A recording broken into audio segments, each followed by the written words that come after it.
Welcome to the Nevis newscast for Thursday, October 9th, 2025. I'm your presenter, Bronte Swanston Hendrickson. Minister with responsibility for disaster management, the Honorable Spencer Brand, is urging participants in the Community Emergency Response Team annual comprehensive training to embrace the initiative. The training, facilitated by the Nevis Disaster Management Department and its partners, got underway on Monday, October 6th, with volunteers from the St. Paul's Parish. I know that we speak a lot about hurricane, but there are so many other disasters that can affect our island. We have volcano right smack in the middle of our island. If it happens to go, the whole of Nevis will be affected. We are a 36 square mile island. If we are affected by a tsunami, I am almost believe that over 50% of the island could very well be affected.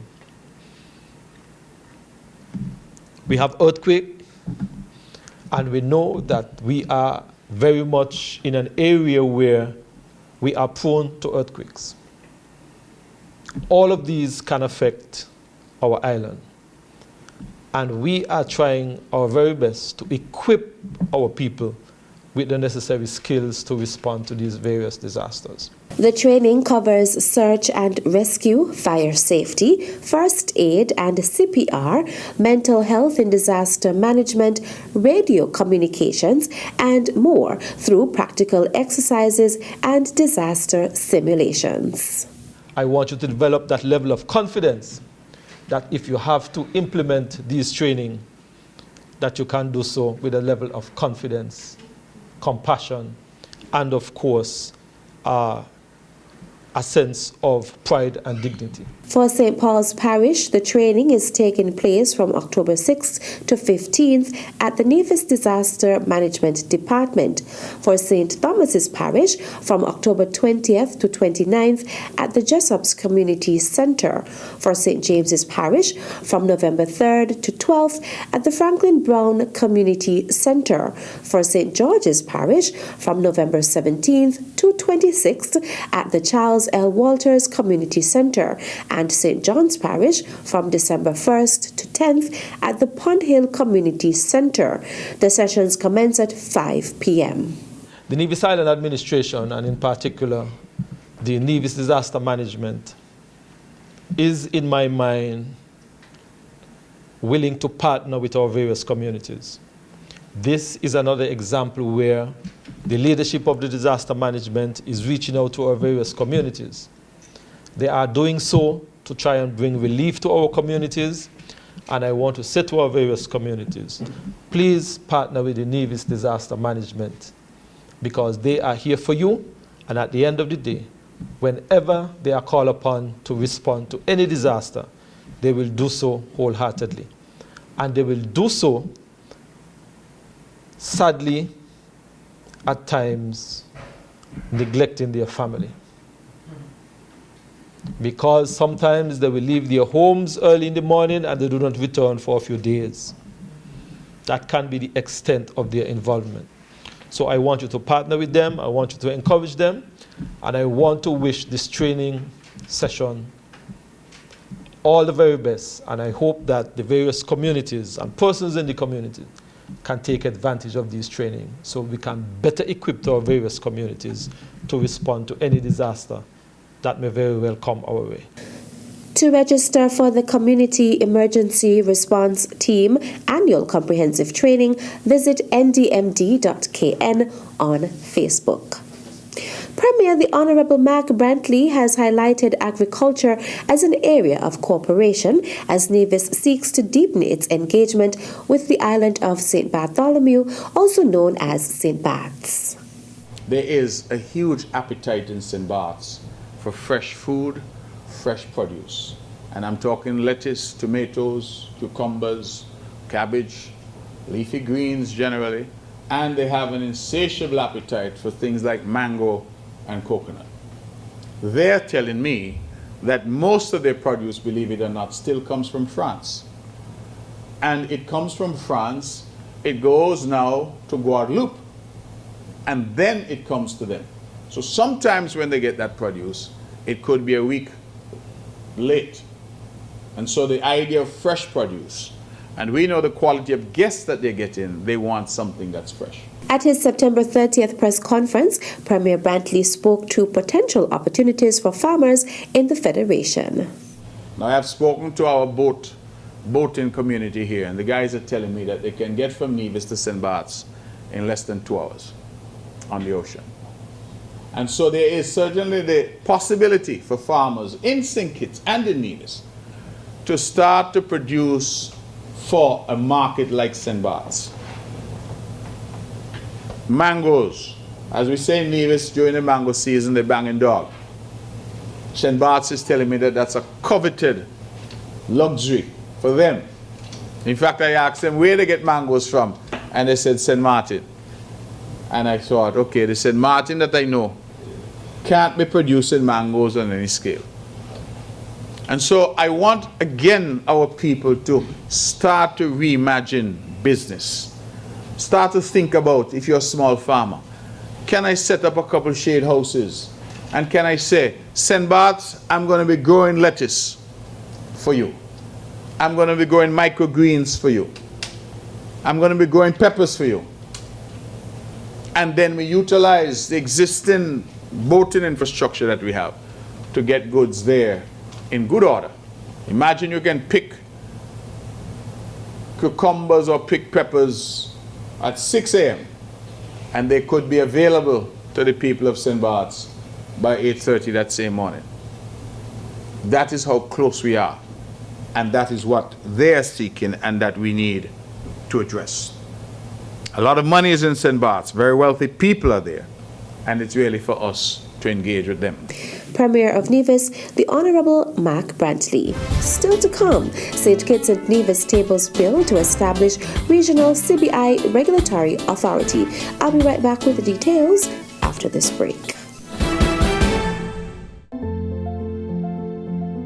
Greetings, everyone. I am the Honourable Spencer Brand, Minister with responsibility for communications, public works, water services, physical planning and environment, disaster management, post and labor in the Nevis Island Administration. I am indeed delighted to offer congratulations to the Nevis International Financial Services industry. Government revenue generated from this industry has made significant contribution to the development of our island over the past 4 decades, and we expect that the revenue will continue to ensure that our island continue to develop. Infrastructure such as roads, electricity, and water have seen remarkable improvement over the last 4 decades. Welcome back. The government of St. Kitts and Nevis tabled the Eastern Caribbean Citizenship by Investment Regulatory Authority Agreement Bill 2025 on Monday, October 6th in the National Assembly. The bill, presented by Prime Minister the Honourable Dr. Terence Drew, gives legal effect to an agreement signed by the heads of government of the participating states in September 2025. They are St. Kitts and Nevis, Antigua and Barbuda, Dominica, Grenada, and St. Lucia.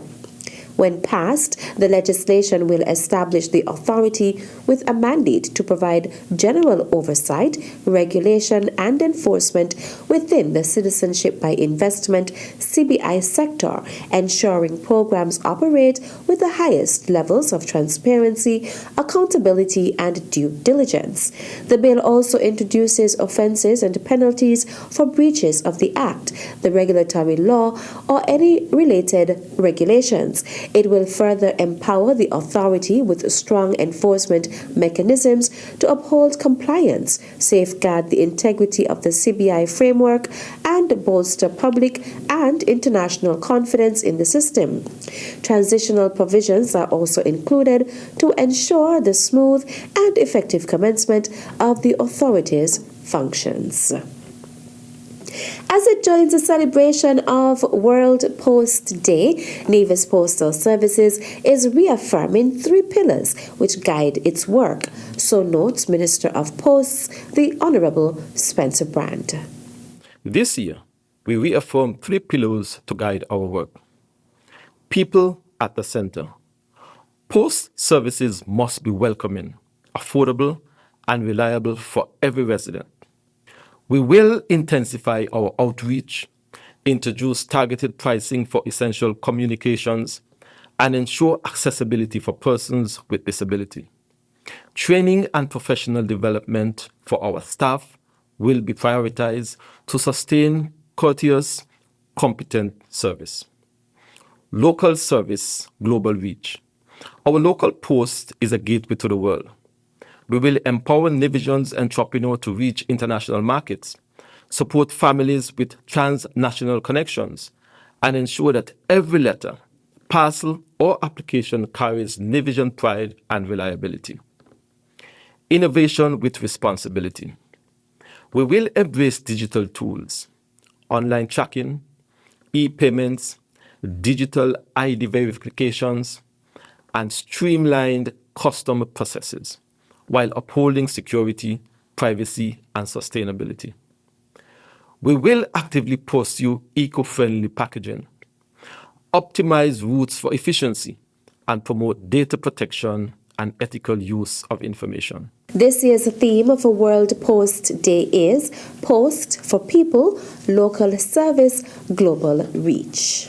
Our partnerships with Caribbean, regional, and international postal networks ensure that Nevis stays plugged into world markets and global information flows, while upholding privacy, security, and environmental stewardships.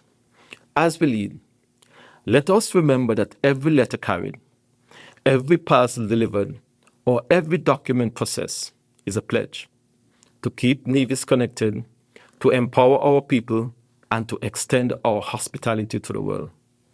The post is for people. Its reach is global. Its future is bright. As part of its celebration of World Post Day, Nevis Postal Services will issue postage stamps of the island's newest centenarians. Let me congratulate our 2 newest centenarians, Miss Evelyn Albert Brown and Miss Geraldine Berry, who will be honored this year with a stamp issue in their honor. We salute you and we thank you for your contribution to the development of our island. Let me also salute our past and present postal management and staff for their hard work over the years. We appreciate all that you have done, and we appreciate your sterling service to nation building. World Post Day is celebrated annually on October 9th. And that's it for this edition of the Nevis Newscast. On behalf of all of us here at the Department of Information, I am Bronte Swanston Hendrickson. Thank you for viewing.